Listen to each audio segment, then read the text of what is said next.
Okay. So, మనము మంగళాచరణ చేసుకొని start చేద్దామంట.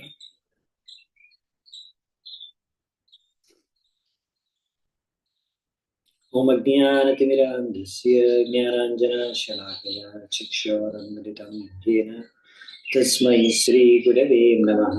శ్రీచైతన్యమనోభీష్టం స్థాపితం येन భూతలే స్వయం రూపः తదా మह्यं దదాతి స్వపదాంతికం. వందేహం శ్రీగురోన్ శ్రీయుతాపదకమలం శ్రీగురుం వైష్ణవాంశ శ్రీరూపం సాగజాతం సహగణ రఘునాథం వితాంతం సజీవం సాద్వైతం సావధూతం పరిజనసహితం కృష్ణచైతన్యదేవం శ్రీరాధా కృష్ణపాదాన్ సహగణ లలితా శ్రీవిశాఖాన్వితాంశ నమో విష్ణుపాదాయ కృష్ణప్రేష్టాయ భూతలే श्रीमते भक्तिवेदांत स्वामिनिते नामिने। नमस्ते सारस्वते देवे गौरवाणी प्रचारिणे निर्विशेष शून्यवादी पाश्चात्य देशधारिणे। नमो महावदन्याय कृष्ण प्रेम प्रदायिने कृष्णाय कृष्ण चैतन्य नामिने गौरवासी नामिने। हे कृष्णा करुणा सिंधु दीनबंधु जगत्पते गोपेश गोपिकान्त राधाकान्त नमोस्तुते। तप्त कांचन गौरांगी राधे वृंदावनेश्वरी कृष्णभानुसुते देवी नमामि हरिप्रिये। नीलाचल निवासाय नित्याय परमात्मने भरभद्रास्पुत्राभ्यां जगन्नाथाय ते नमः। वाञ्छाकल्पतरुभ्यश्च कृपा सिन्धुभ्येव च पतितानां पावनेभ्यो वैष्णवेभ्यो नमः। जय श्री कृष्ण चैतन्य प्रभु नित्यानंद श्री अद्वैत गदाधर श्रीवासादि गौरभक्तवृंद। हरे कृष्ण कृष्ण कृष्ण हरे हरे हरे राम राम राम हरे हरे। మనము శ్రీమద్ భాగవతం 9వ స్కందం 10వ అధ్యాయం చర్చించుకున్నాము. అందులో 29వ శ్లోకం నుంచి ఈరోజు చూద్దామంట. సో నిన్న మనము రావణాసురుడు మరణించినంత వరకు చర్చించుకున్నాము. తర్వాత కంటిన్యూ చేస్తున్నాడు శుకదేవ్ గోస్వామి పరీక్షిత్ మహారాజ్కి. శ్రీ శుక ఉవాచ స్వానాం విభీషణశ్చక్రే కోసలేంద్రానుమోదితః పితృమేధావిధానేన యదుక్తం సాంపరాయికం. శుకదేవ్ గోస్వామి తర్వాత ఏమన్నారంటే, విభీషణుడు రావణాసురుడి యొక్క తమ్ముడు, ఆయన పుణ్యాత్ముడు, ఇంకా రామచంద్రుడి యొక్క భక్తుడు. సో ఆ విధంగా రామచంద్రుడు, కోశలరాజు అయిన రామచంద్రుడి నుంచి ఆయనకి ఇటువంటి అనుమతి లభించింది. తర్వాత ఆయన అనుమతి ప్రకారం, ఆయన ఆజ్ఞ ప్రకారం ఆయన తర్వాత వాళ్ళ కుటుంబ సభ్యులందరికీ కూడా తగిన అంత్యక్రియలు జరిపించారు. తద్వారా వాళ్ళు నరకానికి పోకుండా వారిని ఆ విధంగా కాపాడుతూ ఆయన తగిన అంత్యక్రియలు చేశారు అన్నమాట. మామూలుగా ఏంటంటే, ఇప్పుడు ఎవరైనా చనిపోతే ఇంకొక శరీరంలో ఆత్మ ప్రవేశిస్తుంది. కానీ ఒకవేళ వాళ్ళు చాలా పాపాలు చేస్తే అప్పుడు అటువంటి వ్యక్తికి నెక్స్ట్ సరైన శరీరం దొరక్క దయ్యం రూపంలో, అంటే భూతం దయ్యం అలా తిరుగుతూ ఉంటారు అన్నమాట. అవి గోస్ట్, భూత ప్రేత రూపాల్లో భూత ప్రేత శరీరాలు దొరుకుతాయి.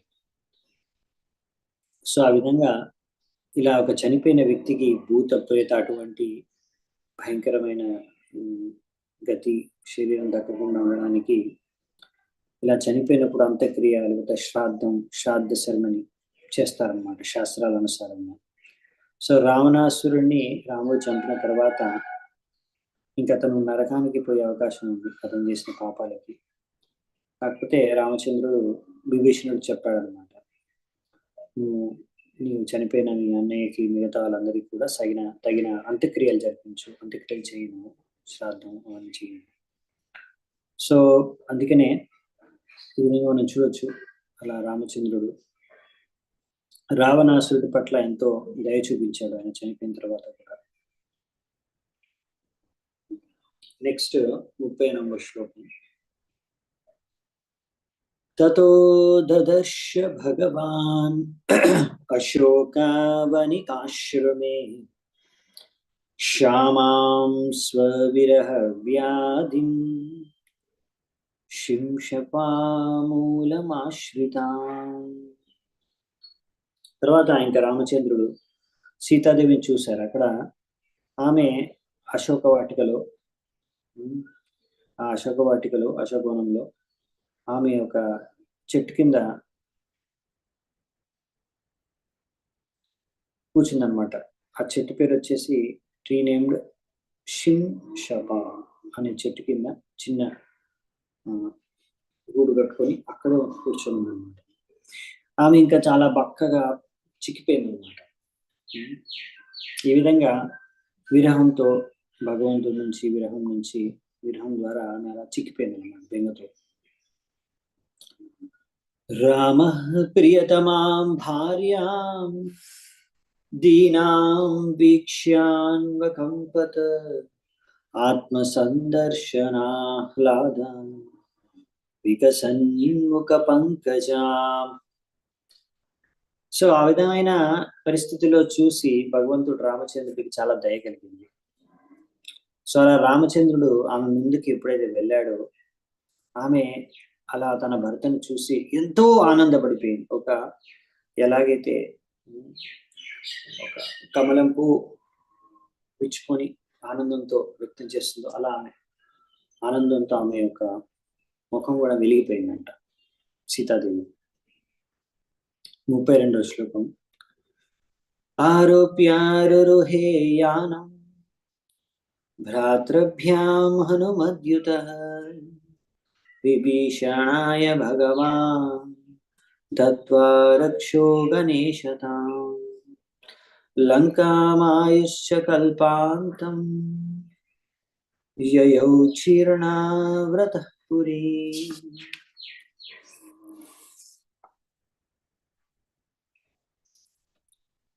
సో అలా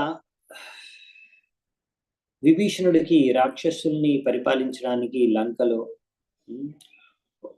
ఫర్ ద డ్యూరేషన్ ఆఫ్ 1 కల్ప, అంటే ఒక కల్ప వరకు రామచంద్రుడు, భగవంతుడైన రామచంద్రుడు ఆయనకు అటువంటి శక్తినిచ్చాడు విభీషణుడికి. అలా లంకని, రాక్షసుల్ని పరిపాలించుకునే శక్తినిచ్చి తర్వాత ఆయన సీతాదేవిని పుష్పక విమానంలో తీసుకొని ఆయన కూడా ఆ విమానంలో ఎక్కి,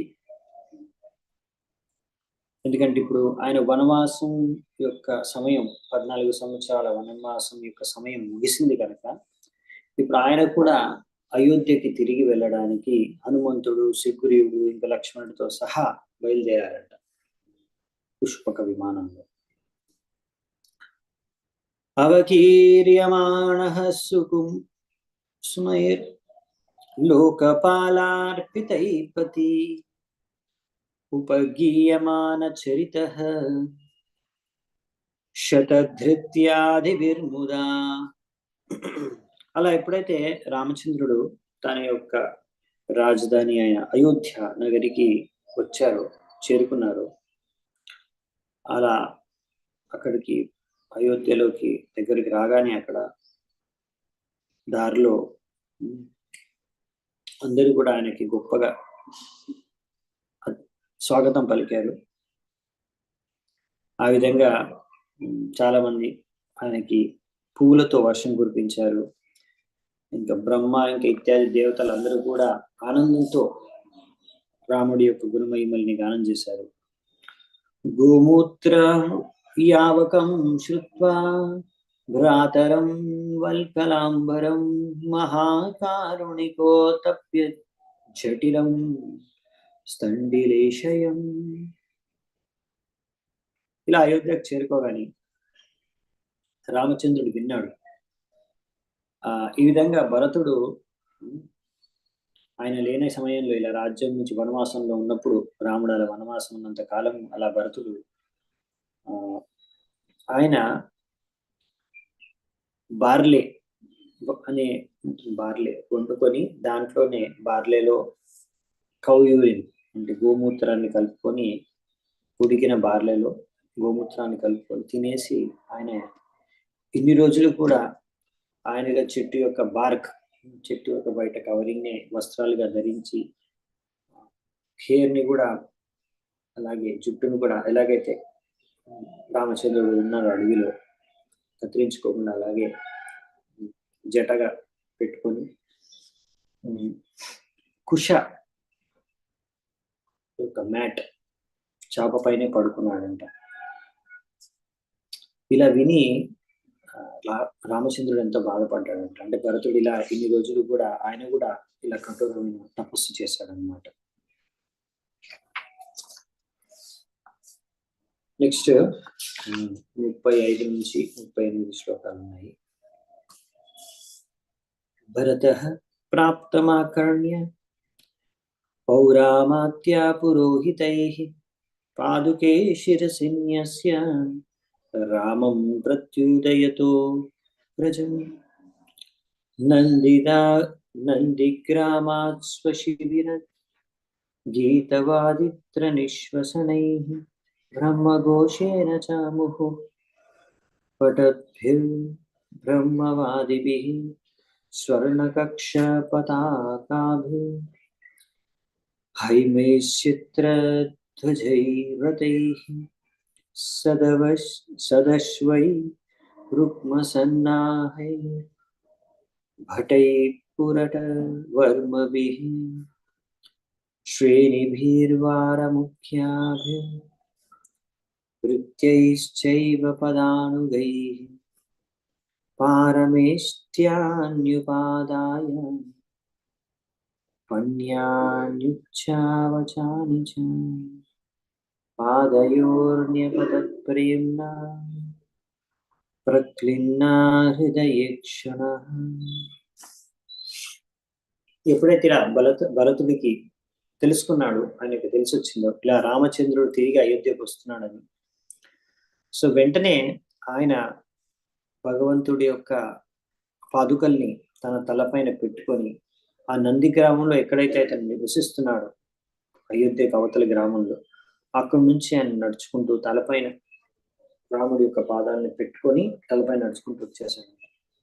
అలా భరతుడితో పాటు మంత్రులు, ఇంకా పురోహితులు, మిగతా వాళ్ళందరూ ప్రజలు కూడా ఇంకా రకరకాల శబ్దాలు, వాణిజ్యాలు చేసుకుంటూ బ్రాహ్మణులు వేద మంత్రాలు ఉచ్చరించుకుంటూ ఆయన వెనకాలే వచ్చారంట.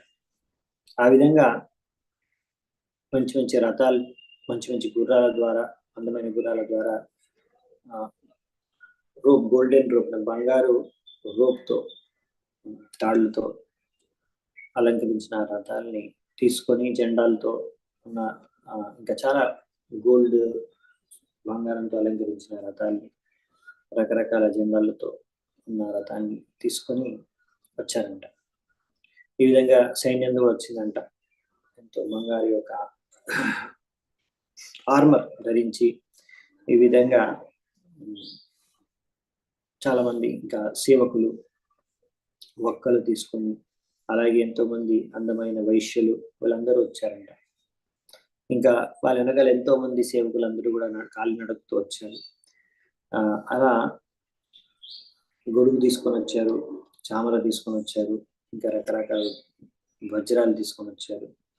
ఇంకా ఎలా అంటే ఒక రాజుని రిసీవ్ చేసుకోవడానికి, స్వాగతం పలకడానికి కావలసిన అన్ని వస్తువుల్ని, పరికరాలను తీసుకొని వచ్చారు. ఈ విధంగా భరతుడు అక్కడికి వచ్చాడు. ఎంతో ఆనందంతో ఇప్పుడు భరతుడు యొక్క హృదయం ఆనందంతో, కళ్ళల్లో నీళ్ళు నిండిపోయాయి. ఆ విధంగా ఆయన రామచంద్రుడి ముందుకు వెళ్ళి ఆయన కాళ్ళ మీద పడి ఎంతో ప్రేమతో ఆయన అలా ఆయన యొక్క స్వాగతం వ్యక్తం చేశాడు అనమాట. ఇలా రామచంద్రుడికి స్వాగతం పలికారనమాట భరతుడికి మీద అందరూ కలిసి వచ్చి. సో నెక్స్ట్ 39-40 శ్లోకం. పాదుకేన్యస్య పురతః ప్రాంజలిర్భాష్పలోచనః తమాశ్లిష్య చిరం దోర్భ్యాం స్నాపయన్నేత్రజైర్జలైః రామో లక్ష్మణ సీతాభ్యాం విప్రేభిర్హసత్తమాః తేభ్యః స్వయం నమశ్చక్రే ప్రజాభిశ్చ నమస్కృతః. ఇలా పాదుకల్ని, వుడెన్ షూస్ అన్నమాట, ఆ పాదుకల్ని రామచంద్రుడి ముందు ఉంచిన తర్వాత భరతుడు చేతులు జోడించుకొని నిల్చున్నాడు. కళ్ళలో మొత్తం నీళ్లు నిండిపోయి ఉన్నాయి. ఆ విధంగా రామచంద్రుడు కూడా ఆనందంతో భరతుడిని చూసి కళ్ళల్లో మొత్తం నీళ్లు వచ్చేసాయి ఆయన కూడా. ఆ విధంగా ఆయన్ని ఆలింగనం చేసుకొని ఆ కళ్ళల్లోంచి వచ్చే నీళ్ళ ద్వారా ఆయన మొత్తం కడిపేశారు. చాలా రోజుల తర్వాత వాళ్ళిద్దరు కలిశారు, ఆలింగనం చేసుకున్నారు. ఆ విధంగా ఇప్పుడు రామచంద్రుడు, లక్ష్మణుడు, సీతతో సహా ఇక్కడికి వచ్చి అందరు బ్రాహ్మణులందరికీ కూడా ప్రణామాలు చేశారు. అక్కడ ఉన్న ఫ్యామిలీలో, పరివారంలో ఉన్న పెద్దలకు వాళ్ళందరికీ కూడా ప్రణామాలు చేశారు. ఆ విధంగానే అక్కడున్న ప్రజలందరికీ కూడా తన యొక్క ప్రణామాలు తెలియజేసుకున్నారు భగవంతుడు. ధున్వంత ఉత్తరా సంగాన్ పతిం వీక్ష్య చిరాగతం ఉత్తరా కోశలా మాల్యైః కిరంతో నంత్రుర్ముఢ. సో అయోధ్య వాసులందరూ కూడా ఈ విధంగా చాలా రోజుల తర్వాత భగవంతుడు రామచంద్రుడు రాజు తిరిగి వచ్చాడు కాబట్టి ఎంతో ఆనందంతో వాళ్ళందరూ కూడా ఆయనకి పూలమాలలు అర్పించారు. ఆ విధంగా ఆనందంలో వాళ్ళు వాళ్ళ వస్త్రాలని గాల్లో చేతితో నృత్యం చేశారు. అంటే పై వస్త్రాలను తీసి గాల్లో తిప్పుతూ నృత్యం చేశారంట. వాళ్ళ ఆనందాన్ని వ్యక్తం చేశారనమాట. చాలా తర్వాత రాముడు వచ్చాడు, తిరిగి వచ్చాడు రాజుని. చాలా ఆనందంతో ఉన్నారు అందరూ ఇప్పుడు బేసికల్లీ. పాదుకే భరతో గృహ్ణాత్ చామర వ్యజనోత్తమే విభీషణ సుగ్రీవ శ్వేతఛత్రం మరుత్సుతః ధరుర్ నిసంగాన్ శత్రుఘ్నః సీతాతీర్థకమండలం అభిభ్రత్ అంగదః ఖడ్గం హైమం చర్మర్క్షరాన్ నృప. హే రాజన్, అప్పుడు అక్కడ అలా భగవంతుడు రాముడు ప్రవేశించిన తర్వాత అయోధ్యలకి భరతుడు రామచంద్రుడి కోసం పాదుకలు తీసుకొని వచ్చాడు. సుగ్రీవుడు మరియు విభీషణుడు వాళ్ళు ఏంటంటే ఒక మంచి చామర మనం భగవంతుడికి ఆఫర్ చేస్తాం కదా, గాలి రావడానికి ఫ్యాన్ లాగా. సో అవి రెండు పట్టుకున్నారు. హనుమంతుడేమో తెల్లటి గొడుగు, వైట్ అంబ్రెల్లా పట్టుకున్నాడు. శత్రుఘ్నుడేమో ధనుష్షు ఇంకా బాణాలు అవి పట్టుకున్నాడు. సీతాదేవి ఆమె చేతిలో కమండులు, నీటితో రకరకాల తీర్థస్థలాల జలాలతో నిండిన కమండులను పట్టుకుంది. అంగదుడు తన చేతితో ఖడ్గాన్ని పట్టుకున్నాడు. జాంబవంతుడు ఆయన వృక్షల రాజు జాంబవంతుడు గోల్డెన్ షీల్డ్, బంగారు ఆర్మర్ షీల్డ్ ఆయన పట్టుకుని ఆ విధంగా వాళ్ళందరూ కూడా అక్కడ ప్రవేశించారన్నమాట. పుష్పకస్తోనుత స్త్రీభిః స్తూయమానశ్చ వందిభిః విరేజే భగవాన్ రాజన్ గ్రహైశ్చంద్ర ఇవోదితః. హే రాజన్ పరీక్షిత్, ఆ విధంగా భగవంతుడు అలా పుష్పక విమానంలో కూర్చొని అక్కడున్న వాళ్ళందరి యొక్క ప్రార్థనలు, ఇంకా అక్కడున్న వైదిక మంత్రాలు ఎవరైతే ఉచ్చరిస్తున్నారో వాళ్ళందరి మధ్యలో ఈ విధంగా ఒక చుక్కలు గ్రహాల మధ్యలో ఉన్న చంద్రుడిలా కనిపించాడు. చుక్కలు చంద్రుడిలాగా అక్కడ కనిపించాడంట అందరి మధ్యలో రాముడు. భ్రాత్రాభినందిత సోత్సవాం ప్రావిశత్పురీం ప్రవిశ్య రాజభవనం గురుపత్ని స్వమాతరం गुरून् वयस्यावरजान् पूजितः प्रत्यपूजयत् वैदेही लक्ष्मणश्चैव यतावत् समुपेयतुः. సో దాని తర్వాత యాక్చువల్లీ ఇక్కడ ఏం తాత్పర్యాలు లేవు, అందుకే నేను జస్ట్ అనువాదం చదువుకుంటూ వెళ్తున్నాను. తాత్పర్యం వచ్చినప్పుడు చర్చించుకున్నామంట డీటెయిల్గా. సో నెక్స్ట్ ఆ విధంగా తర్వాత ఇలా భరతుడు స్వాగతం పలికాడు. యాక్చువల్లీ అలా పుష్పక విమానంలో వచ్చారు రామచంద్రుడు. అలా భరతుడు ఈ విధంగా ఆయన పుష్పక విమానంలో వచ్చిన రాముడికి ఈ విధంగా స్వాగతం పలికాడు అయోధ్యలో ప్రవేశించడానికి.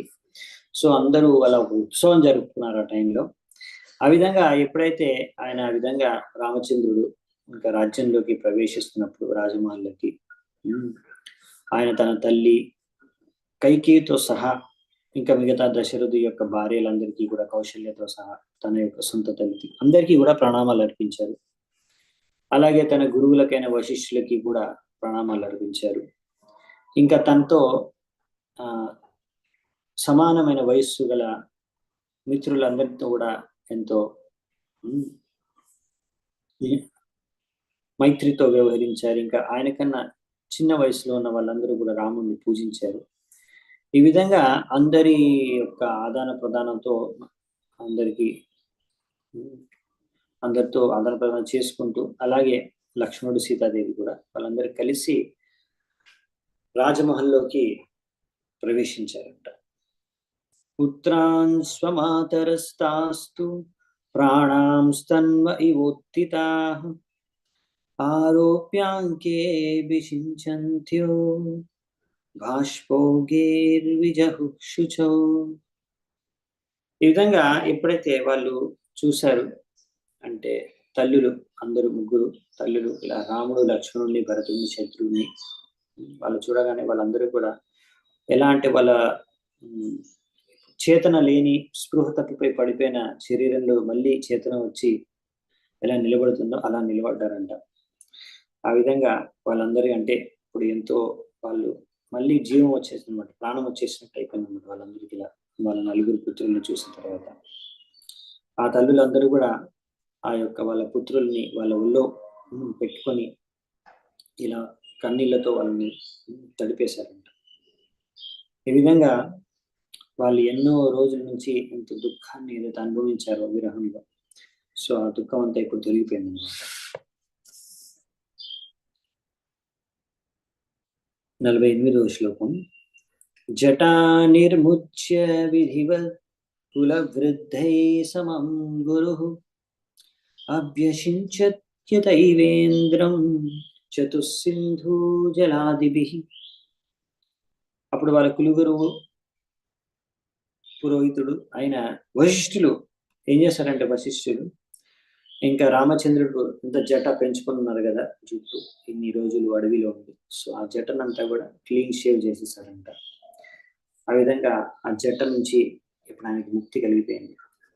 తర్వాత వాళ్ళ యొక్క పరివారంలో ఉన్న పెద్దలందరి యొక్క సహకారంతో వాళ్ళందరూ కలిసి ఆయనకి ఇప్పుడు అభిషేకం చేశారు.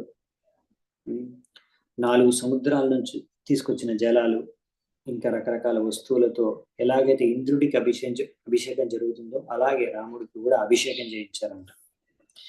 ఏవం కృత శిరస్నానః సువాసాసర్గలంకృతః స్వలంకృతై సువాసోభిర్భార్యయా బభూ.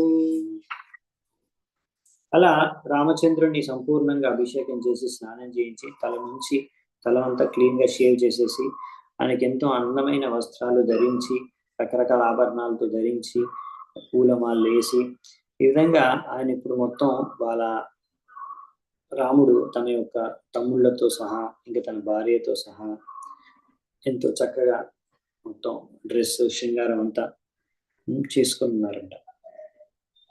అగ్రహీరాసనం భ్రాత్ర ప్రణిపత్యా ప్రసాదితః ప్రజాస్వధర్మ నిరత వర్ణాశ్రమా గుణాన్వితాః జుగోపపిత్రవత్ రామో మేనిరే పితరం చతం.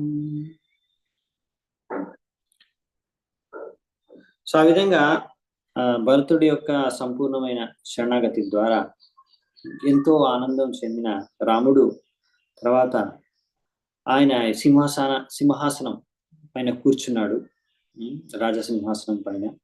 ఈ విధంగా ఎలాగైతే ఒక తండ్రి తన సంతానాన్ని ఎలా చూసుకుంటారో అలాగే రామచంద్రుడు కూడా ప్రజలందరినీ కూడా తన సంతానం లాగా చూసుకున్నారంట.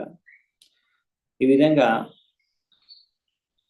అందరూ కూడా ఎవరైతే ప్రజలు రకరకాల వర్ణాల్లో ఆశ్రమంలో స్థాపితమై ఉన్నారో వాళ్ళందరినీ కూడా ఒక తండ్రి లాగానే స్వీకరించారంట, అందరి ప్రజల్ని కూడా తన సంతానం లాగా ప్రజలందరినీ.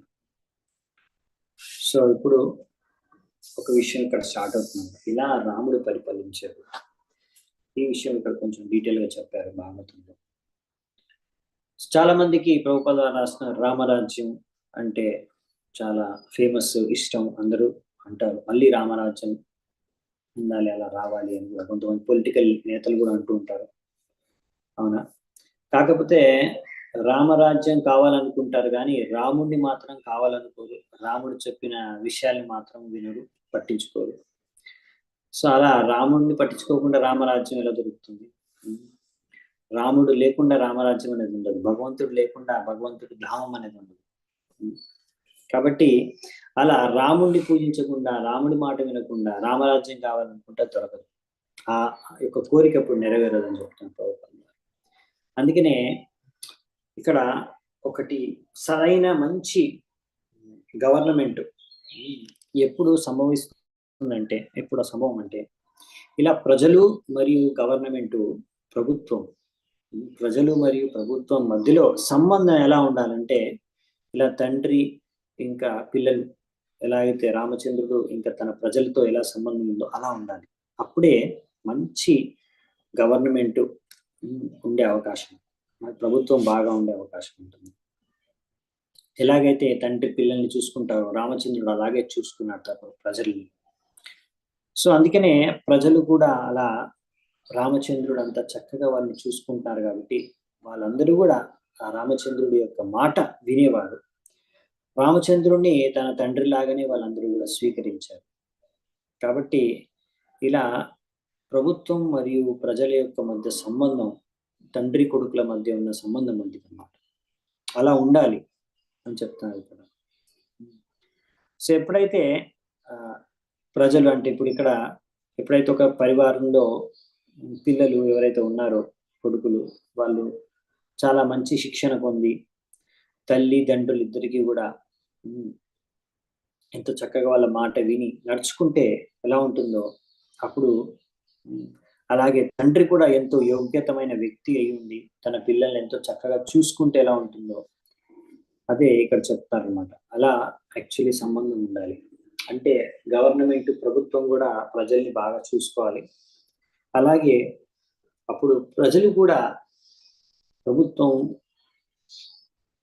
సహకరించి ప్రభుత్వం చెప్పిన విషయాలన్నీ పాటించాలి. ఆ విధంగా స్వధర్మ నిరత వర్ణాశ్రమ గుణాన్విత. సో ఇప్పుడు ప్రజలు మంచి ప్రజలు అంటే ఏంటి? వర్ణాశ్రమాన్ని సరిగ్గా వాళ్ళు అనుసరించడం. ఎందుకంటే సమాజం అనేది వర్ణ మరియు ఆశ్రమం. వర్ణాలు అంటే 4 వర్ణాలు, బ్రాహ్మణ, క్షత్రియ, వైశ్య, శూద్ర. ఇంకా ఆశ్రమాలు అంటే బ్రహ్మచర్య, గృహస్థ, వానప్రస్థ, ఇంకా సన్యాసాశ్రమం. సో ఇది మొత్తం అసలైన మానవ సమాజం, అసలైన సభ్యత అనమాట. ఇలా 4 వర్ణాలు, 4 ఆశ్రమాలు ఉన్నాయి సమాజంలో. వాళ్ళకి అలా వర్ణాశ్రమం ప్రకారం వాళ్ళ యొక్క కర్తవ్యాలు ఏమిటి అనే వాళ్ళకి శిక్షణ ఇవ్వాలి. వాళ్ళు దాని ప్రకారం, మా వర్ణాశ్రమం ప్రకారం మా కర్తవ్యం ఏమిటి, దాని ప్రకారం వాళ్ళు కర్తవ్య పాలన చేసుకోవాలి. భగవద్గీతలో చెప్పినట్టుగా చాతుర్వర్ణ్యం మయా సృష్టం గుణ కర్మ విభాగశ. సో ఆ విధంగా 4 వర్ణాలు స్థాపించబడ్డాయి అన్నమాట వాళ్ళ యొక్క గుణ మరియు కర్మాల ప్రకారం, రైట్? సో అంటే ఇప్పుడు ప్రభుపాల్ గారు రాస్తున్నారు, సరైన ప్రభుత్వం అంటే ముందు చేయాల్సిన పని ఏంటంటే వర్ణాశ్రమం సక్రమంగా స్థాపితమయ్యే విధంగా సమాజంలో వాళ్ళు చేయవలసిన కృషి మొట్టమొదటిది. ఈ వర్ణాశ్రమం యొక్క ముఖ్య ఉద్దేశం ఏమిటి అనేది కూడా ఇక్కడ ఇచ్చారు. వర్ణాశ్రమం యొక్క ముఖ్య ఉద్దేశం ఏంటంటే వీళ్ళందరూ వర్ణాశ్రమం ద్వారా భగవత్ చేతన పెంపొందించుకోవడం, కృష్ణ భావనామృతంగా చేతన మారడం భావన. అది మనకి శాస్త్రంలో ఇచ్చారు. వర్ణాశ్రమాచరవత పురుషేణ పరః పుమాన్ విష్ణురారాధ్యతే. ఈ వర్ణాశ్రమం చేశారు ఎందుకు? దీని యొక్క ముఖ్యమైన ఉద్దేశం ఏంటంటే ప్రజల్ని వైష్ణవులుగా మార్చడం. విష్ణురారాధ్యతే, విష్ణువును ఆరాధించే విధంగా మార్చడానికే ఈ వర్ణాశ్రమం ముఖ్యమైన ఉద్దేశం.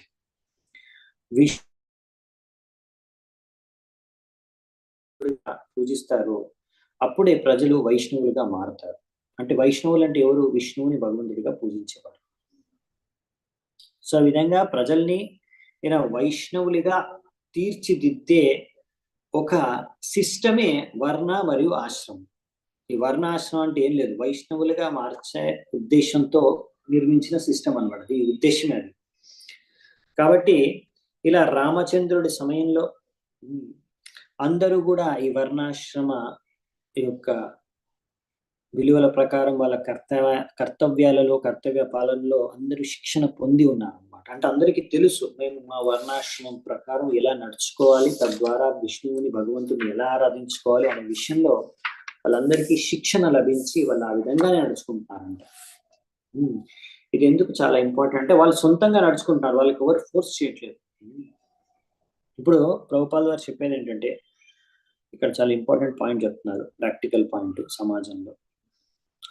So simply enforcing laws and ordinances cannot make the citizens obedient and lawful. అంటే రూల్స్ పాస్ చేస్తారు కదా, లాస్ పాస్ చేస్తారు గవర్నమెంట్, ఇది లా, ఇది పాటించాలి అంతే, ప్రజలందరూ కూడా ఇది పాటించాలి. చాలా మందికి అలా బలవంతంగా రూల్స్ పెడితే పాటించరు, రూల్స్ ని ఉల్లంఘిస్తుంటారు, లాస్ ను అలా పాటించకుండా ఉంటారు. కాబట్టి ఇలా ఫోర్స్ఫుల్ గా బలవంతంగా జనాలపైన ప్రజలపైన ఇలా కొన్ని నియమాలు కానీ ఇలాంటి ఆదేశాలు కానీ రుద్దితే అది అలా వాళ్ళు పాటించడం అనే సంభవం కాదు. సో మనము చూడొచ్చు ఇక్కడ మొత్తం ప్రపంచంలో ఎన్నో రకాల దేశాలు ఉన్నాయి, ఎన్నో రకరకాల వాళ్ళలో గవర్నమెంట్లు, అసెంబ్లీలు, పార్లమెంట్లు ఇవన్నీ ఉన్నాయి. అయినా కానీ చాలా మంది ప్రజల్లో దొంగలు, బందిపోట్లు వీళ్ళు ఉన్నారు ప్రతి చోట కూడా. కాబట్టి మంచి ప్రజలు ఎక్కడ కూడా కనిపించట్లేదు. ఇలా వితౌట్ ట్రైనింగ్ అంటే సరైన శిక్షణ ఇవ్వకపోతే ప్రజలు మంచి ప్రజలుగా, బాధ్యతాయుతమైన ప్రజలుగా మారలేరు. ఎలాగైతే స్కూళ్ళు, కాలేజీలు ఉన్నాయో అందులో చదువుకొని స్టూడెంట్స్ అందరూ కూడా మెల్లిగా ఇంజనీర్లు, డాక్టర్లు, లాయర్లు ఇలా వేరు వేరు స్పెషలిస్టు తయారవుతున్నారు. అవునా? వాళ్ళంతా చదువుకున్నారు స్కూల్లో, కాలేజీలో, అందుకని మెల్లిగా వాళ్ళు రకరకాల వృత్తిలో వాళ్ళు ముందుకెళ్ళారు. అలాగే ఈ ట్రైనింగ్, ఎడ్యుకేషన్, శిక్షణ అనేది కూడా అవసరం. బ్రాహ్మణులకి, క్షత్రియులకి, వైశ్యులకి, శూద్రులకి, బ్రహ్మచారులకి, గృహస్థులకి, వానప్రస్థులకి, సన్యాసులందరికీ కూడా సరైన వర్ణాశ్రమంలో ఉండి ఎలా కర్తవ్యాలు కార్యాలు చేసుకోవాలో వాటికి కూడా సరైన శిక్షణ అనేది ఇవ్వాలి ప్రజలకి. సో అప్పుడు ఇలా సరైన వర్ణాశ్రమం ప్రకారం వాళ్ళందరికీ సరైన శిక్షణ ఇస్తే అప్పుడు వాళ్ళు సరైన ప్రజలుగా వాళ్ళు తయారవడానికి ఒక సరైన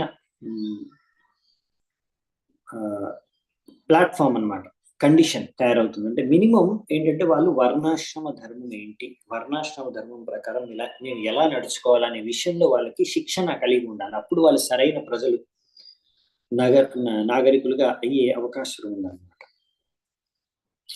సో దానికి ఆ రాజు లేకపోతే ఆ యొక్క రాజ్యం యొక్క ప్రెసిడెంట్ వాళ్ళు రాజర్షి అయి ఉండాలి. సో ఆ విధంగా రాజర్షి అయి ఉండాలి. ఆ విధంగా వాళ్ళకి ఇంకా ప్రజల మధ్యలో సంబంధం చాలా స్పష్టంగా ఉండాలి. సో ఈ విధంగా అప్పుడు ఈ విధంగా వీళ్ళు ఇలా రాజ్యాన్ని వర్ణాశ్రమం ప్రకారం అందరికీ ప్రజలందరినీ ట్రైన్ చేసి వాళ్ళ కర్తవ్యాలు, బాధ్యతలు, కార్యాలు ఏం చేయాలి అనే విషయాన్ని వాళ్ళకి తెలియజేసి వాళ్ళకి శిక్షణ ఇచ్చి ఆ విధంగా రాజ్యాన్ని పరిపాలిస్తే అప్పుడు ఈ దొంగలు, బందిపోట్లు ఇలాంటి వాళ్ళందరూ కూడా సమాజంలో తగ్గిపోతారు. వాళ్ళ సంఖ్య అనేది తగ్గిపోతుంది. కానీ కలియుగంలో ఏంటంటే ఈ వర్ణాశ్రమం ఈ యొక్క సిస్టమ్ ఏదైతే ఉందో దీన్ని అందరూ నిర్లక్ష్యం చేయడం కారణంగా ఇప్పుడు ప్రజలందరూ కూడా దొంగలు, బందిపోట్లా తయారవుతున్నారు.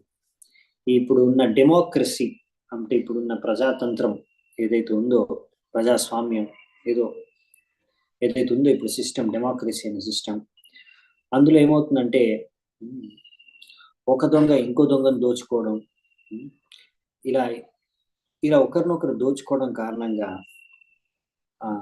ప్రతి ప్రభుత్వంలో కూడా ఇలాంటి ఏవో రకమైన సమస్యలు ఉన్నాయి. ఎవ్వరు కూడా ఆనందంగా లేరు. కాకపోతే మనం ఇక్కడ రామచంద్రుడి సమయంలో ఉన్న ఈ యొక్క పరిపాలన చూడొచ్చు.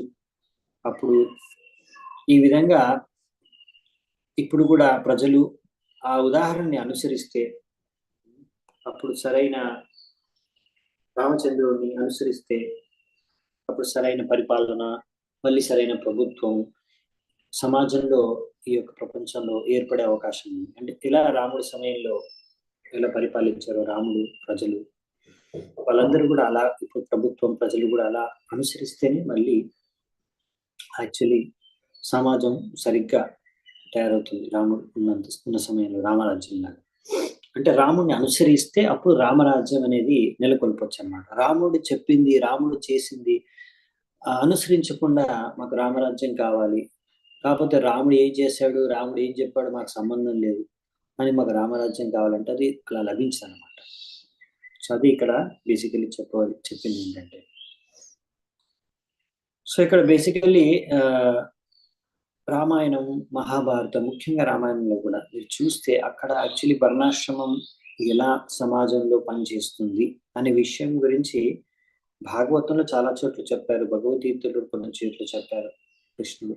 కానీ అది ఎలా ప్రాక్టికల్ గా పనిచేస్తుంది అనే విషయం అర్థం చేసుకోవాలనుకుంటే రామాయణం, మహాభారతం చదివితే తెలుసుకుంటే అందులోంచి వర్ణాశ్రమ ధర్మం ఎలా పనిచేసేది ఆ సమయంలో, ఆ కాలంలో సమాజం ఎలా పనిచేసేది అనే విషయం నుంచి ఎన్నో విషయాలు నేర్చుకోవచ్చు, అర్థం చేసుకోవచ్చు. ఎందుకంటే మనకి ఇప్పుడు తెలియదు కదా అసలు వర్ణాశ్రమం ఎలా ఉంటుంది, ఎలా ఉండాలి అనే విషయాలు. అవన్నీ రామాయణం, మహాభారతంలో చాలా క్లియర్గా అర్థమవుతాయంట. సో ఇక్కడ నుంచి మనం తెలుసుకోవచ్చు, అదే రాముడు ఎలా రాజ్యాన్ని పరిపాలించే దాని నుంచి అర్థమవుతుంది. సో అందుకనే ఇలాంటి గ్రంథాలు చదవడం వల్ల, రామాయణం, మహాభారతం ఇటువంటి గ్రంథాలు చదవడం వల్ల మనకు సరిగ్గా అర్థమవుతుంది వర్ణాశ్రమ ధర్మం అంటే ఏంటో, ఎలా ఉండేదో ముందు. ఎందుకంటే ఇప్పుడు కలియుగంలో అది సరిగ్గా లేదు, ఎవరు సరిగ్గా పాటించట్లేదు కాబట్టి ఎవరికి తెలియదు అసలు ఎలా ఉండాలి ఏంటనేది, ఎవరి ధర్మం ఏంటనేది. సో నెక్స్ట్ 51వ శ్లోకం. త్రేతాయాం వర్తమానాయాం కాలః కృతసమోభవత్ రామే రాజని ధర్మజ్ఞే సర్వభూతాసు కావహే. సో ఆ విధంగా త్రేతాయుగంలో భగవంతుడు రామచంద్రుడు రాజుగా వ్యవహరించారు. సో ఆ సమయంలో త్రేతాయుగం అయినప్పటికీ ఆయన పరిపాలనలో ఆ యుగం సత్యయుగంలా మారిపోయిందంట. రాముడు ఎంత చక్కగా పరిపాలించాడంటే ఆ త్రేతాయుగం కూడా సత్యయుగంలా అనిపించిందంట. అందరూ కూడా ధర్మాన్ని అనుసరిస్తూ ఎంతో ఆనందంగా ఉండేవారంట.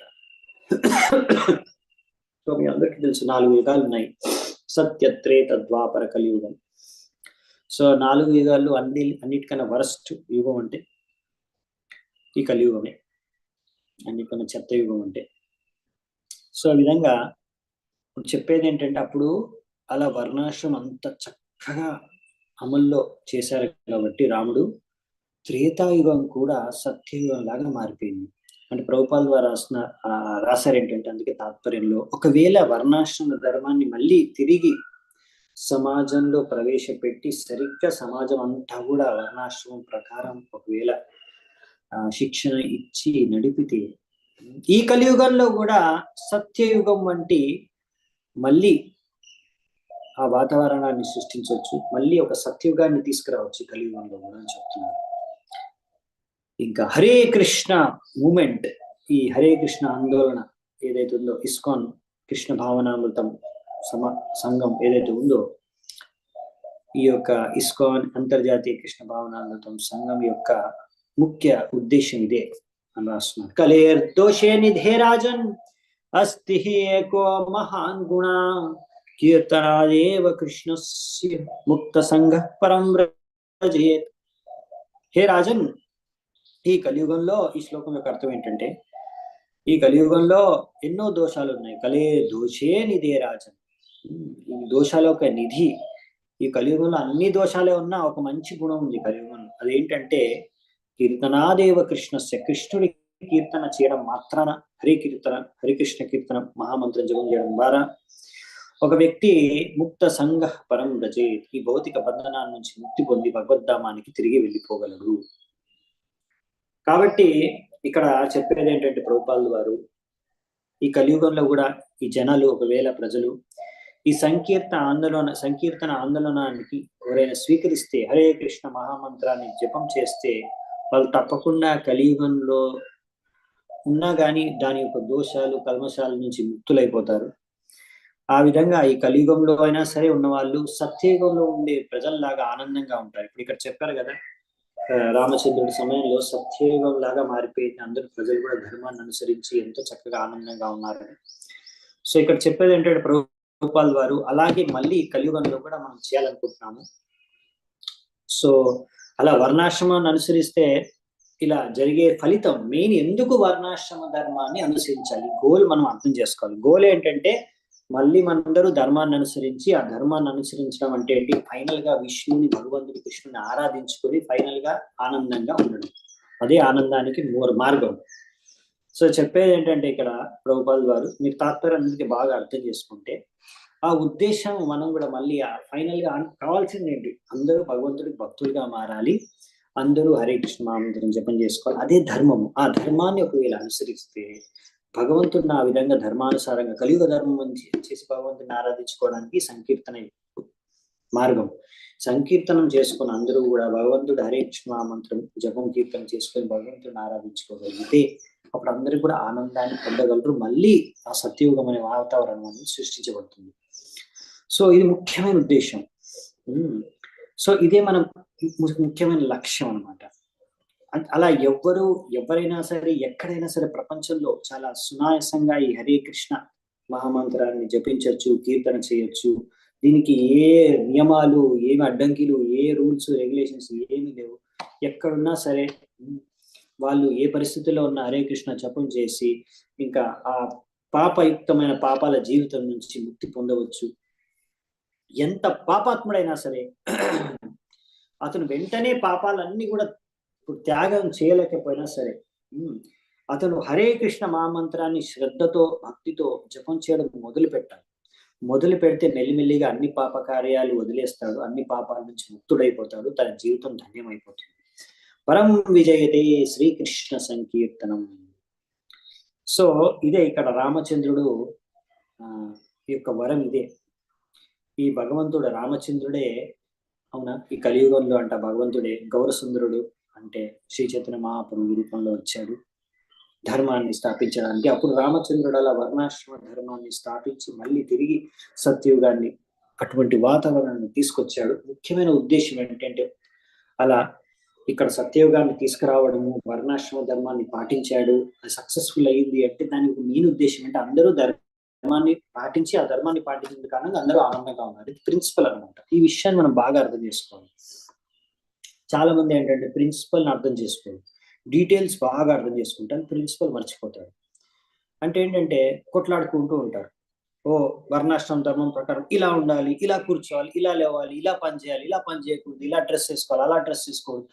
ఈ విషయాల్లో చాలా డీటెయిల్స్ లో బాగా మునిగిపోయి గొడవలు కూడా పెట్టేసుకుంటూ ఉంటారు. కానీ అసలైన విషయం మనం భగవంతుడికి భక్తి చేసుకోవాలి. అది భక్తి చేసుకునే విధానం ఏంటి, ఈ యొక్క కలియుగంలో హరే కృష్ణ మహామంత్రం, భగవంతుడి నామం, సరిగ్గా జపం చేసి దానిపైన శ్రద్ధ పెంచుకోవాలి. భగవంతుడి నామ సంకీర్తన, భగవంతుడి లీలలు, గుణాలు, మహిమలు దీని గురించి చర్చించుకోవాలి. ఎలా సంపూర్ణంగా మనం ఆల్ టైం భగవంతుడి యొక్క చింతలో మన చేతన మగ్నమైపోయి ఆ విధంగా మనం చేతన శుద్ధం చేసుకొని ఆ విధంగా భగవద్ధామాన్ని తిరిగి వెళ్ళాలి. మనం చేతన శుద్ధపరచుకొని అది గోల్. ఆ గోల్ మర్చిపోయి చేతనలో అంతా మైండ్ లో అంతా ఒక్కొక్కసారి కొంతమంది వర్ణాశ్రమం ధర్మం గురించి కొట్లాడుకుంటూ ఉంటారు, దెబ్బలాడుకుంటారు. ఇది వర్ణాశ్రమం, ఇలా చేస్తే వర్ణాశ్రమం, ఇలా చేస్తేనే వర్ణాశ్రమం ప్రకారం, ఇలా చేయకుంటే మీరు వర్ణాశ్రమాన్ని పాటించట్లేదు. ప్రభుపాదులు వర్ణాశ్రమం కావాలనుకున్నారు కాబట్టి ఇలా చేయాలి, అలా చేయాలి, నువ్వు పంటలు పండిస్తేనే నువ్వు వర్ణాశ్రమం చేస్తున్నట్టు, అలా పొలం దున్నితేనే నువ్వు వర్ణాశ్రమం చేస్తున్నట్టు, లేకపోతే నువ్వు వర్ణాశ్రమంలో లేవు, వర్ణాశ్రమ ధర్మాన్ని నువ్వు పాటించట్లేదు, ప్రభుపాద చెప్పినట్టు వినట్లేదు. ఇలా గొడవలు ఒక్కొక్కరు ఒక్కొక్క మతం. సో అసలు ఎందుకు వర్ణాశ్రమం యొక్క మూలం ఏంటి, అసలు ఎందుకు వర్ణాశ్రమం స్థాపించాలనే విషయాన్ని మర్చిపోయి ఆ వర్ణాశ్రమంలో ఉండే డీటెయిల్స్ లో కొట్టుకొని చచ్చిపోతుంటారు. ఒక్కొక్కసారి భక్తులు కూడా అనవసరంగా బాధించుకోవడం, కొట్టుకోవడం, దీని గురించి గొడవలు పడడం, మత భేదాలు, రకరకాల గ్రూపిజమ్స్, రకరకాల ఈ విధంగా మనశ్శాంతి లేకుండా వెళ్ళిపోతుంది జనాలకి. వాళ్ళకి కన్ఫ్యూజన్, వాళ్ళకి అర్థం కాదు అసలు ఏంటి, అసలు ఇస్కాన్లో వర్ణాశ్రమం ఉందా, అసలు ప్రభుపాదులు వర్ణాశ్రమం కావాలని అది చేస్తున్నారు ఎవరైనా సరే. సో ఈ విధంగా వాళ్ళు కన్ఫ్యూజ్ అయిపోయి ఇంకొన్ని కన్ఫ్యూజన్ పెట్టి, సో ఈ విధంగా ఒకసారి భక్తులు కూడా అసలైన సారం మర్చిపోతారు అన్నమాట. అసలైన సారం ఏంటంటే కృష్ణుడి నామాన్ని కీర్తన చేయడం, కృష్ణుడి యొక్క లీల గుణమహిమల్ని చర్చించుకోవడం, ఎప్పుడూ కృష్ణ భావనామృతమై ఉండడం. ఇదే వర్ణాశ్రమం యొక్క ముఖ్య ఉద్దేశం. మిగతా అన్ని డీటెయిల్సే. అందుకనే చైతన్య మహాప్రభు చెప్పింది అదే, ప్రభుపాదుల వారు కూడా అదే చెప్పారు. సో బేసికలీ ఈ వర్ణాశ్రమం యొక్క ఉద్దేశం కూడా అదే.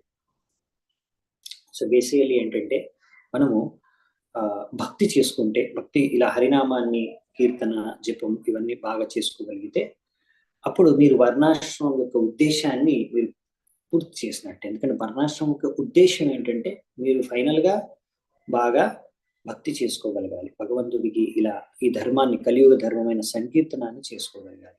అది మెయిన్ ఉద్దేశం అన్నమాట. లేకపోతే ఏదో మీరు అలా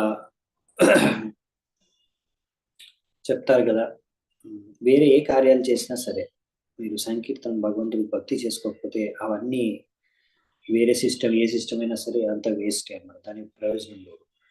సో మెయిన్ ఏంటంటే భగవంతుడికి సంకీర్తన చేసుకోవాలి. ఇప్పుడు ఈ పర్పట్ అనేది ఒక చాలా మంచి ఉదాహరణ అన్నమాట. ఇప్పుడు ప్రభుపాదుల వారి యొక్క ఆయన ఒక మిషన్ అర్థం చేసుకోవడానికి, సో ప్రభుపాదుల వారి ఉద్దేశం ఏంటని తెలుసుకోవడానికి ఈ యొక్క తాత్పర్యం మీరు గ్రహించవచ్చు దీని నుంచి. సో 52వ శ్లోకం. వనాని నద్యో గిరయో వర్షాని ద్వీప సింధవః సర్వే కామధుకా ఆసన్ ప్రజానాం భరత రిషభ. హే మహారాజ్ పరీక్షిత, భరత వంశంలో శ్రేష్టమైన వాడివి నువ్వు.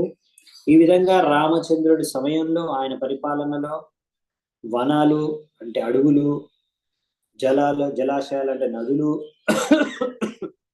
పర్వతాలు గిరయో, వనాని నదయో గిరయో, పర్వతాలు, వర్షాన్ని, రకరకాల ప్రదేశాలు, రాజ్యాలు, ద్వీపాలు, ద్వీప సింధవ, సప్త సముద్రాలు, ఇవన్నీ కూడా మనిషికి కావాల్సిన అవసరాలన్నిటినీ కూడా అవన్నీ సమకూర్చాయంట, సప్లై చేశారు. మనిషికి ఏం కావాలో జీవనానికి, జీవించడానికి దానికి కావాల్సిన అన్నిటి ప్రకృతి బేసికల్లీ అంటే అడవుల నుంచి, సముద్రాల నుంచి, పర్వతాల నుంచి, ఇలా మనకి యాక్చువల్లీ అన్ని మనకు కావాల్సిన వస్తువులు అన్ని మనకి ఇక్కడి నుంచి వస్తాయి కదా. సో ఇలా అన్ని రకాల వస్తువుల్ని ఇవన్నీ ప్రకృతి అందించిందంట. ఎందుకంటే యాక్చువల్లీ ధర్మాన్ని బాగా పాటిస్తే అప్పుడు డెఫినెట్గా ప్రకృతి చాలా ఆనందపడుతుంది. అవును, అధర్మం పెరిగిపోయినప్పుడే భూదేవి, ప్రకృతి ఇవన్నీ కూడా సరిగ్గా సహకరించవు. సో అందుకనే ఇప్పుడు ఎప్పుడైతే ధర్మాన్ని పాటిస్తారో అందరూ, ఇప్పుడు కలియుగ ధర్మం అందరూ పాటించారు అనుకోండి, హరినామ సంకీర్తనం అందరూ చేస్తే అలా వర్షాలు పడతాయి టైంకి, అన్ని కూడా ప్రకృతి అన్ని కూడా మనకి సమకూరుస్తుంది. అప్పుడు అన్ని సమస్యలు వెళ్ళిపోతాయి, ఏ ఆర్థిక సమస్య కూడా ఉండదు, అంత సమృద్ధి, శాంతి, ఆనందం అన్ని చోట్ల వ్యాపించిపోతుంది. సో ఇదే మార్గం అన్నమాట. నాది వ్యాధి జరా గ్లాని దుఃఖ శోకా భయ క్లమాః మృత్యుశ్చానిచ్చతాం నాసీద్ రామే రాజన్యధూక్షజే.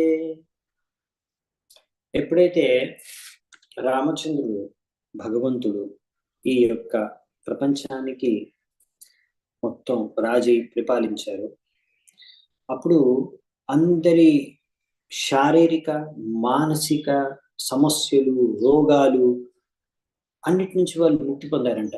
అంటే జనాలకి రోగాలు లేవు, వ్యాధులు లేవు, వయస్సు కూడా అవ్వట్లేదంట, అంటే ముసలితనం కూడా రావట్లేదు. ఈ విధంగా రకరకాల దుఃఖాలు, కష్టాలు అన్నిటి నుంచి అవన్నీ కూడా మాయమైపోయాయంట. అంటే ఎంతవరకు అంటే ఒకవేళ ఎవరికైనా చావు వద్దు అనుకుంటే చావు కూడా వాళ్ళ దగ్గర రావట్లేదంట. అంత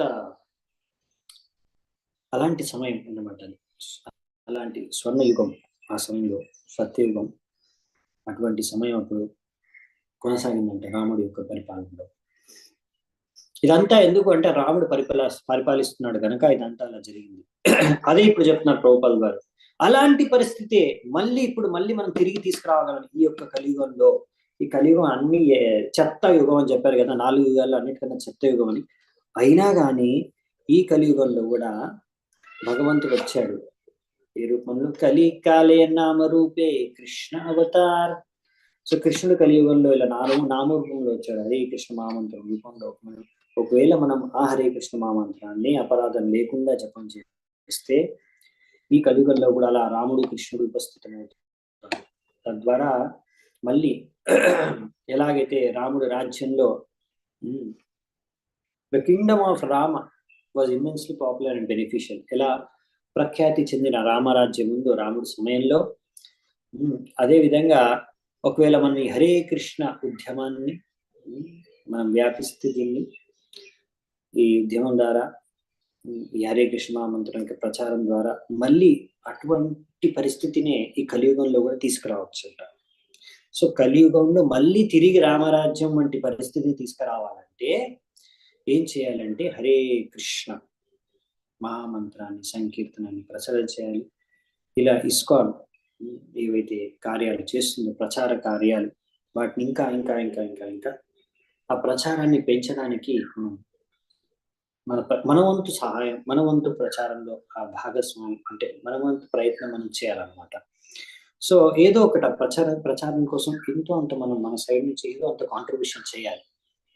మనం అందరూ కాంట్రిబ్యూట్ చేస్తేనే, అందరూ పాల్గొంటేనే ప్రచారంలో అప్పుడు వ్యాపిస్తుంది అనమాట. ఎలాగో అలాగ కాంట్రిబ్యూట్ చేయాలి, ఆలోచించాలి. నేను ఎలా ఈ ప్రభుపాల్ వారు స్టార్ట్ చేసిన ఈ యొక్క ఇస్కాన్కి నేను ఎలా సేవ చేయగలను, నా వంతు ఈ ప్రచారంలో ఇస్కాన్ ప్రయత్నిస్తుంది, నేను నా వంతు సహాయం ఎలా చేయగలను అని ఆలోచించి ఏదో ఒక విధంగా సహాయం చేయాలి, ప్రచార కార్యంలో పాల్గొనాలి. సో ప్రచారం చేసే వాళ్ళకి ఏదో రకంగా మీరు సహాయం చేయాలి. సో అప్పుడు అందరూ అలా సహాయం చేస్తే చాలా ఫాస్ట్గా ప్రచారం అనేది ఇంకా బాగా విశ్వవ్యాప్తంగా ఆల్రెడీ పెరుగుతుంది, ఇంకా స్పీడ్గా పెరుగుతుంది, ఇంకా స్పీడ్గా స్ప్రెడ్ అవుతుంది. సో నెక్స్ట్ 54వ శ్లోకం. ఏకపత్నీ వ్రతధరో రాజర్షి చరిత శుచిః స్వధర్మం గృహమేదీయం శిక్షయన్ స్వయమాచర. సో ఇక్కడ నెక్స్ట్ ఏం చెప్తున్నారంటే, రామచంద్రుడు ఏకపత్నీ వ్రతధరో, ఏకపత్ని వ్రతాన్ని ధరించాడు. అంటే ఒకే స్త్రీని తన భార్యగా స్వీకరిస్తాననే వ్రతాన్ని రామచంద్రుడు గ్రహించాడు. ఆయన రాజర్షి చరిత శుచి. సో ఆయన ఒక గొప్ప రాజర్షి. ఆయన చరిత్ర, క్యారెక్టర్ చాలా గొప్పది. ఆయనలో క్రోధం అనే లేదంట ఆయన యొక్క క్యారెక్టర్లో. అదే ఇక్కడ చెప్తున్నారు. సో ఆ విధంగా ఆయన యొక్క స్వయం ఆచరణ ద్వారా అందరికీ బోధించాడు. ముఖ్యంగా గృహస్థులకి ఆయన బోధించాడు. వర్ణాశ్రమ ధర్మం ప్రకారం సరైన ఆచరణ ఏంటి, ఎలా సరైన వ్యక్తి ఒక ఆచరణ ఎలా ఉండాలి. సో సాధారణమైన ప్రజలందరికీ కూడా, వ్యక్తులకందరికీ కూడా, ప్రజలకి తన యొక్క ఆచరణ ద్వారా, అలా తన యొక్క ఉదాహరణ ద్వారా ఆ ప్రజలందరికీ కూడా ఆయన యొక్క జీవన విధానం ద్వారా ఎన్నో విషయాలు నేర్పించారు.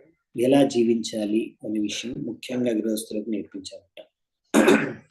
ఫస్ట్ వచ్చేసి ఏకపత్ని వ్రత, అంటే ఒకే భార్యను స్వీకరించడం. ఇది ఒక గొప్ప విషయం రామచంద్రుడు చేసింది. అలా ఒక మంచి ఉదాహరణను ఆయన ప్రస్తుతం చేశాడు. అలా ఒకరికన్నా ఎక్కువ భార్యను స్వీకరించకూడదు. ఆ సమయాల్లో జనాలు ఏంటంటే ఒకరికన్నా ఎక్కువ మందిని వివాహం చేసుకునేవారు పురుషులు. కాకపోతే ఇంకా చెప్పాలంటే రాముడి యొక్క తండ్రి అయిన దశరథుడే చాలా మంది భార్యల్ని వివాహం చేసుకున్నాడు. కానీ రామచంద్రుడు మాత్రం ఒక ఆదర్శ రాజుగా, ఒక ఆదర్శ పతిగా ఒకరే స్త్రీని, ఒకటే భార్యని ఆయన వివాహం చేసుకున్నాడు. అంటే ఒకటే భార్యని ఆయన స్వీకరించాడు. ఒకరినే వివాహం చేసుకున్నాడు, సీతాదేవిని. ఎప్పుడైతే సీతాదేవిని రావణాసురుడు అపహరించుకొని వెళ్ళిపోయాడు, ఆ విధంగా రాక్షసుల్లో అపహరించినప్పుడు రాముడు, ఆయన భగవంతుడు, ఆయన కావాలనుకుంటే ఇంకా అలాంటి వందలాది సీతలను, వేలాది సీతలను సృష్టించవచ్చు, లేకపోతే అలాంటి వందల వేలాది సీతలను మళ్ళీ వివాహం చేసుకోవచ్చు.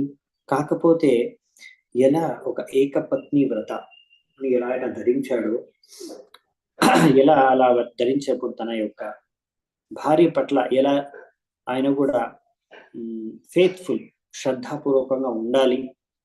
దానికోసం ఆ రావణాసురుడిని వధించి తన యొక్క భార్య పట్ల ఉన్న శ్రద్ధతో రావణాసురుడిని వధించి ఆయనకు దండించి మళ్ళీ ఆ రావణాసురుడి యొక్క నుంచి సీతను రక్షించి జనాలందరికీ కూడా సరైన బోధన, శిక్షణ ఇచ్చాడనమాట. ఇలా ఒకటే భార్యని అంటే వ్యక్తి ఒకటే స్త్రీని భార్యగా చేసుకోవాలి, ఒక స్త్రీని వివాహం చేసుకోవాలి, ఇంకా వివాహం చేసుకున్న స్త్రీని ఎలా రక్షించుకోవాలి అని చెప్పారనమాట, నేర్పించారు. సో ఇది గృహస్థులకి ఒక ఆదర్శమైన ఉదాహరణ శ్రీరామచంద్రుడు. ఇలా గృహస్థులందరూ కూడా రామచంద్రుడు లాగా ఆయన ఆదర్శాన్ని పాటించి జీవించాలి. ఆ విధంగా గృహస్థులు కూడా వాళ్ళ భార్య, being a householder or living with a wife and children is never condemned. So ఈ విధంగా ఒక గృహస్థుల్లాగా భార్య పిల్లలతో ఎవరైనా జీవించవచ్చు, ఇదేమి ఖండించవలసిన విషయం కాదు. కాకపోతే అలా గృహస్థులుగా ఉండొచ్చు, దాంట్లో ఏం సమస్య లేదు. కాకపోతే ఈ యొక్క ధర్మం, వర్ణాశ్రమ ధర్మం యొక్క నియమాల్ని పాటించాలి. ఈ విధంగా ఎవరైతే గృహస్థ ధర్మాన్ని, నియమాల్ని పాటిస్తారో, ఆ విధంగా ఎవరైనా సరే ఈ విధంగా వర్ణాశ్రమ ధర్మం యొక్క నియమాల్ని పాటిస్తారు. వాళ్ళు ఒకవేళ గృహస్థులైనా సరే, బ్రహ్మచారులైనా సరే, లేకపోతే వానప్రస్థులైనా సరే, వాళ్ళందరూ కూడా సమానంగా ముఖ్యమైన వారు. అంటే కొంతమంది అనుకుంటారు కదా, బ్రహ్మచారులు అంటే గొప్ప, లేకపోతే గృహస్థులు అంటే గొప్ప అని కొంతమంది అనుకుంటారు, లేకపోతే వానప్రస్థులు అంటే గొప్ప అనుకుంటారు కొంతమంది. ఎవరు గొప్ప అనేది కాదు పాయింట్, ఎవరు సరిగ్గా ధర్మాన్ని అనుసరిస్తున్నారు అనేది ముఖ్యమైన విషయం. అలా ఎవరైనా సరే ధర్మాన్ని అనుసరిస్తే వాళ్ళు బ్రహ్మచారి అయినా, గృహస్థ అయినా, వానప్రస్థ అయినా అందరూ సమానంగా ముఖ్యమైన వాళ్ళే, సమానంగా గొప్ప వాళ్ళే. సో ఒకరు ఎక్కువ తక్కువ, ఒకరు పెద్ద, ఒకరు చిన్న అని కాదనమాట. ముఖ్యమైనది ఏంటంటే, అందుకనే ఎవరైతే ధర్మాన్ని బాగా అనుసరిస్తున్నారు అది మెయిన్ పాయింట్ అనమాట. ఇంకా లాస్ట్ శ్లోకం ఈ అధ్యాయానికి 55వ నంబర్ శ్లోకం.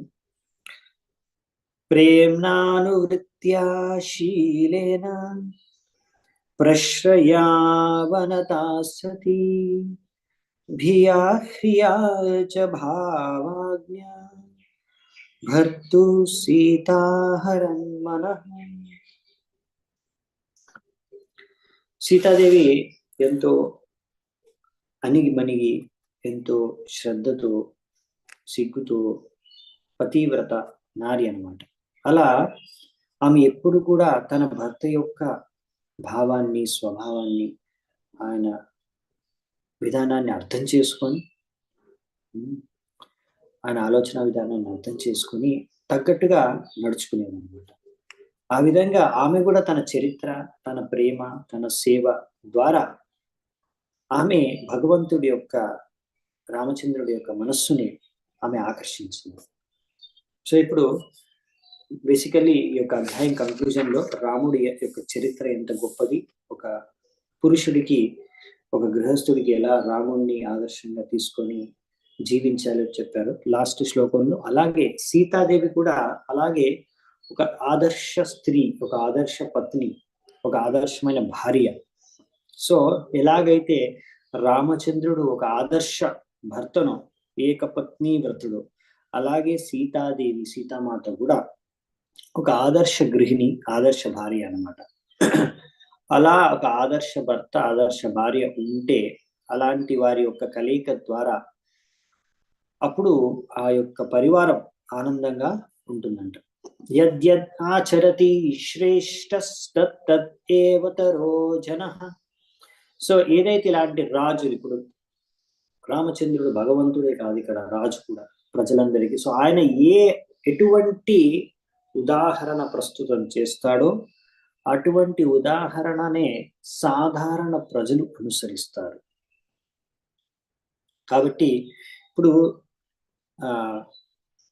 ఎవరు నేత, ఎవరి ఉదాహరణ ఎవరు అనుసరిస్తారు. ఇప్పుడు ఒకవేళ ఎవరు మామూలుగా రాజులు ఏం చేస్తారు, యథారాజా తథా ప్రజ అంటారు. సో రాజుల నుంచి నేర్చుకుంటారు ప్రజలు ఎలా వ్యవహరించాలి. అలాగే నేతలు, అలాంటి లీడర్స్, ఎవరెవరు లీడర్ అవ్వగలుగుతారంటే ఎన్నోసార్లు చెప్తారు ప్రభుపాల్ గారు. ఎవరైతే రాజు, అలాగే ఎవరైతే బ్రాహ్మణులో, లేకపోతే ఎవరైతే ఇంటికి పెద్దో, లేకపోతే అలాగే టీచర్స్, ఎవరైతే టీచ్ చేస్తున్నారో, శిక్షణను అందిస్తున్నారు శిక్షకులు. So teachers, Brahmins, kings, leaders వీళ్ళందరూ సమాజంలో ఎగ్జాంపుల్ సెట్ చేస్తారు అనమాట. So will set forth examples we receive from Vedic literature. So వేదిక శాస్త్రాల్లో చెప్పే ఉదాహరణలు మనకు సమాజంలో వీరి ద్వారా మనకి బేసికల్లీ ఏంటంటే సమాజంలో ఎవరిని చూసి జనాలు అనుసరిస్తారో వాళ్ళు లీడర్ అన్నమాట. బేసికల్లీ అంటే ఇంకొకరిని లీడ్ చేస్తున్నాడు. లీడ్ ఎలా చేస్తున్నాడు, ఆయన ఎలా చేస్తే వాళ్ళు ఆయన్ని కాపీ కొడుతున్నారు అంటే అతను లీడర్. ఓకే, సో అందుకనే లీడర్స్ ఎవరైతే ఇంకొకరిని